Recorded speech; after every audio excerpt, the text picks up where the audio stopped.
تو میں نے کہا دوبارہ آ کے تدفین کے بعد آ کے لے لوں گا. ہم نے 5 کو دفن کیا, 6 کو سوئم کیا. 7 تاریخ کو گئے تو ہمیں ایسے محسوس ہوا جیسے ہم پاکستانی انڈیا یا اسرائیل کے اندر داخل ہو گئے ہیں.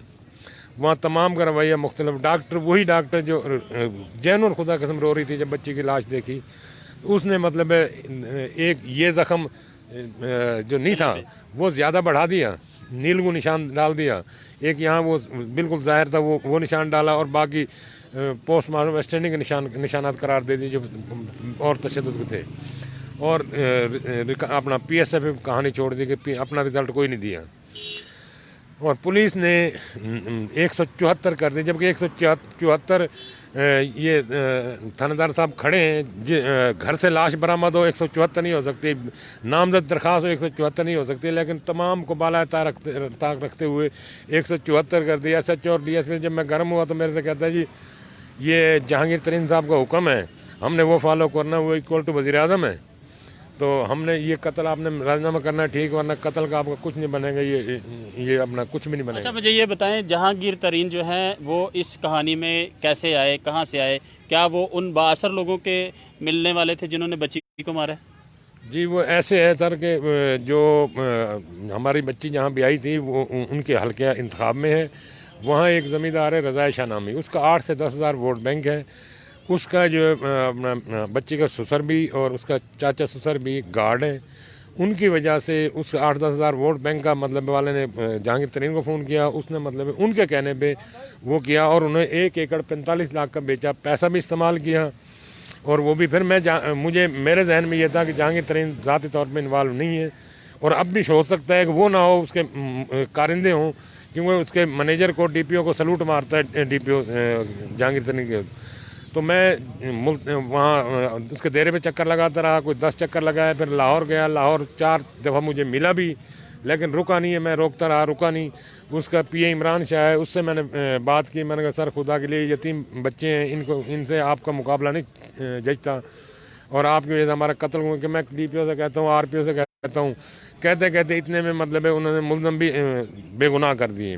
تو میں نے کہا سر اگر جہانگیر ترین صاحب ہمارے قتل گم ہونے سے وزیر اعظم بنتے تو ہمیں کہتا ہوں ہم ایک قتل تمہارے نام سے معاف کر دیتے ہیں.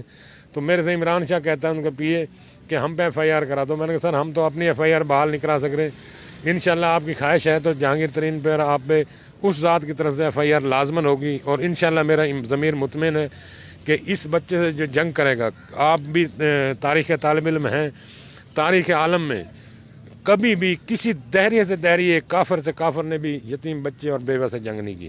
اچھا مجھے یہ بتائیے گا کہ آپ کیا سمجھتے ہیں کہ جو قتل تھا اس کو خودکشی میں کس نے کنورٹ کیا؟ پولیس کی طرف سے یہ نیگلیجنسی ہوئی یا میڈیکل میں یہ بات سامنے آئی؟ سر میڈیکل میں گلا دبانے سے قتل کرا رہا ہے, گلا دبانے سے. لیکن پولیس اپنا فرانزک رپورٹ کو چھوڑ کے, فنگر رپورٹ کو چھوڑ کے, پی ایس ایف رپورٹ کو چھوڑ کے, پولیگراف ٹیسٹ کو چھوڑ کے, ان ٹیلی فون میرا 8 بجے لے کے 10:43 سے مکمل رابطہ ہے, اور 10 بجے کو وہ خودکشی کا ڈرامہ رچا رہے ہیں. جب رابطہ ہو بندہ دریا میں چھلانگ لگا سکتا ہے, درخت سے کود سکتا ہے, بجلی کو ہاتھ لگا سکتا ہے, خودکشی نہیں کر سکتا جب بندہ موقع پہ ہو. وہ موقع پہ بھی دکھا رہے ہیں. وہ تمام ثبوتوں کو چھوڑ کر ملزمان کا کوئی حلف بیان نہیں ہوتا. خدا قسم 3 ملزمان کے حلف بیان لگے ہوئے, وہ میں آپ ابھی مجھے ملے نہیں ہیں, مل جائیں گے. 14 بندوں کے حلف بیان لگا کے ملزمان اور ملزمان کی فیملی کے, اور ملزم بے گناہ کر دیے. اگر ملزم بے گناہ کیے, سارا کرتا دھرتا پولیس کا ہے نا. اگر ملزم بے گناہ ہے تو قتل کس نے کیا؟ میں نے ایس ایچ او سے ڈی ایس پی سے کہا سر اگر ملزم بے گناہ ہے تو پھر قتل بچی ہوئی ہے نہیں کہ ہوئی ہے. میں نے کہا پھر ان پہ نہیں کر سکتے, ان پہ ایف آئی آر نہیں کیا تو مجھے کر دو کہ ہاں تجھ پہ کر سکتے ہیں, ان پہ نہیں کر سکتے. اچھا مجھے یہ بتائیں, یہاں پر اسلام آباد میں آ کر کسی اتھارٹی سے آپ کا رابطہ ہوا یا پنجاب میں آپ نے اپروچ کی وزیر اعلیٰ سردار عثمان بزدار کو کہ میرے ساتھ یہ واقعہ ہوا ہے اور پولیس میرے ساتھ جو ہے وہ تعاون نہیں کر رہی, یا ڈاکٹر نے اس رپورٹ میں رد و بدل کیا؟ جی میں نے سب سے پہلے ڈاکٹر سی او سے انکوائری کرائی. سی او نے ڈاکٹر کو گلٹی کرا دی, جو میرے پاس موجود ہے ثبوت. اس نے سیکرٹری ہیلتھ کو لکھا کہ ڈاکٹر پوسٹ مارٹم میں گلٹی ہے. اس نے چوتھے دن جا کے میں نے پوسٹ مارٹم مواد سیل کرایا, لیکن پھر بھی الحمدللہ اس میں قتل قرار آیا. میں نے عثمان بزدار کے بھائی عمر بزدار کو ملا ہوں, جو کمانڈر ہے اس کا اپنا ایف سی کا. وہ بندہ بھی اچھا ہے، اس نے آئی جی کو بھی فون کیا، واٹس ایپ بھی کی، آر پی او کو بھی کی، بھائی کو بھی کی، لیکن اللہ جانے اس غریب کی جہانگیر ترین کے قد کے برابر قد نہیں ہے، اس وجہ سے اس کی نہیں سنی گئی۔ حالانکہ بندہ اچھا ہے، بڑا پیار سے تحمل سے ہماری بات سنی، دکھ محسوس کیا، ان بچوں کو 1000 روپیہ بھی دیا کہ یار مجھے بڑا دکھ ہے اس کا، لیکن اس غریب کی کوئی سنوائی نہیں ہوئی اس کے بھائی کی۔ پھر میں لاہور چلا گیا، میں مبشر میکن ایس ایس پی لا سے ملا، اس نے پرسنلی آر پی او سے ریکویسٹ کی کہ یار یہ میں نے کسی سیکٹری کے تھرو ملا تھا، اس نے کہا تھا کہ یہ مجھے پرسنلی چاہیے یہ کام، اس نے کہا ہو جائے گا۔ میں یہ اعظم سلمان صاحب جو وزیر داخلہ ہیں ان سے ملا، انہوں نے بھی لیٹر دیا، ہوم سیکٹری سے ملا، آئی جی کے نے ایک سیل بنایا ان سے ملا، انہوں نے مطلب لیٹر جاری کیا، ایک 87 ہیلپ لائن بنائی ہے، اس پہ میں کال کرتا رہا، کال پہ واپسی میسج ہے معزز شہری آپ کا کیس ہم سے ریلیٹڈ نہیں ہے۔ سر مجھے غصہ آیا، میں نے کہا بغیر تو اگر تم سے ریلیٹڈ نہیں ہے تو انڈین آرمی کے پاس جاؤں، وہ میرا میٹر حل کریں گے۔ اچھا مجھے یہ بتائیں، یہ بچہ ہے، اس کی 5 بہنیں ہیں اور اسی کی ایک بہن کو جو ہے وہ قتل کر دیا گیا ہے۔ اچھا اب مجھے یہ بتائیں کہ اب آپ کیا چاہتے ہیں، کس سے یہاں پہ ملیں گے اسلام آباد، چونکہ آپ اتنے دور سے سفر کر کے آئے ہیں انصاف کے حصول کے لیے، سمجھتے انصاف مل جائے گا؟ سر 2 ماہ ہو گئے ہیں یہاں پڑے ہیں، ہم تو امید کر کے تو آئے تھے عمران خان صاحب، کیونکہ جب بھی یہ بات کرتے تھے انصاف کی اور غریب کی بات کرتے تھے، آئے تو ہم اس لیے تھے کہ اس اپنا عمران خان صاحب سے ملیں گے، عمران خان صاحب پولیس کے خلاف کارروائی کرے گا اور رپورٹ لے گا، اور بیوہ بھابھی ہے اس کی کیس لڑنے کے لیے کوئی مالی امداد بھی کرے گا۔ لیکن ہم جب سے 2 ماہ سے یہاں ہیں، ہمارے پاس یہ بھائی ان کی جو ڈیوٹی ہے یہ تو بیچارے آتے ہیں، یا سجاد صاحب آتے ہیں، ہمارے پاس اے سی صاحب بھی نہیں آئے، ڈی سی صاحب بھی نہیں آئے، کوئی ایم پی اے نہیں آیا، ایم این اے ان کا منشی تک نہیں آیا۔ تو جیسے جیسے وقت گزر رہا ہے ہمیں انصاف کی امید کم نظر آ رہی ہے، ورنہ ہم تو یہاں بہت کچھ سوچ کے آئے تھے کہ عمران خان تیسری طاقت آئی ہے، پہلے مطلب وہ تو غلط تھے، یہ صحیح ہے، ووٹ بھی دی ہے، سارا کچھ کیا ہے، لیکن اب ہمارا کیونکہ خان صاحب کے پاس رپورٹیں تو ڈیلی جاری ہیں نا، کسی نہ کسی کی ذمہ لگا کے قتل سے بڑھ کر جرم نہیں ہوتا۔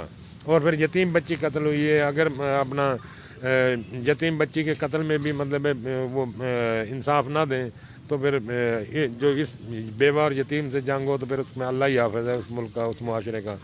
ناظرین جیسا کہ یہ چھوٹا بچہ ہے، یتیم بچہ ہے، اس کی 5 بہنیں ہیں اور ایک کو جو ہے وہ سسرالیوں نے کلا دبا کر قتل کر دیا، پہلے تشدد کرتے رہے۔ متاثرہ فیملی کا یہ کہنا ہے کہ ہمیں انصاف نہیں ملا، جبکہ وزیر اعلیٰ پنجاب سردار عثمان بزدار صاحب آپ آنکھیں کھولیں اور اپنے ارد گرد جو بیوروکریسی ہے اس کو دیکھیں، تاکہ غریب جو ہے وہ انصاف کے لیے بجائے اسلام آباد کا رخ کرے، اسے وہیں پہ انصاف مل جائے تو وہ شہر اقتدار کا رخ نہ کرے۔ اس کے ساتھ ساتھ آپ کے ارد گرد جو بیوروکریسی ہے اس پر نظر رکھیں، اور ان کا یہ کہنا ہے متاثرہ فیملی کا کہ ڈاکٹرز کی رپورٹس اور پولیس ان دونوں میں جو ہے اس پہلی والی رپورٹ کو رد کرتے ہوئے بچی کا جو قتل تھا اس کو پھانسی کی جو ہے وہ شکل دے دی، اور یہ انصاف کے لیے 2 ماہ سے شہر اقتدار میں بیٹھے ہیں، لیکن تاحال ان سے کسی بھی اتھارٹی نے رابطہ نہیں کیا۔ چونکہ عثمان بزدار صاحب، آپ یا دیگر جو بھی قانون نافذ کرنے والے ادارے ہمیں اس وقت دیکھ رہے ہیں، سن رہے ہیں براہ راست، تو خدا کے لیے ان مجبور لوگوں کی آواز سنیں، ان مجبور لوگوں کو انصاف دیں۔ یہاں پہ نیشنل پریس کلب اسلام آباد کے آگے تقریباً ہر روز پنجاب سے درجنوں فیملیاں جو ہے وہ حصول انصاف کے لیے آتی ہیں۔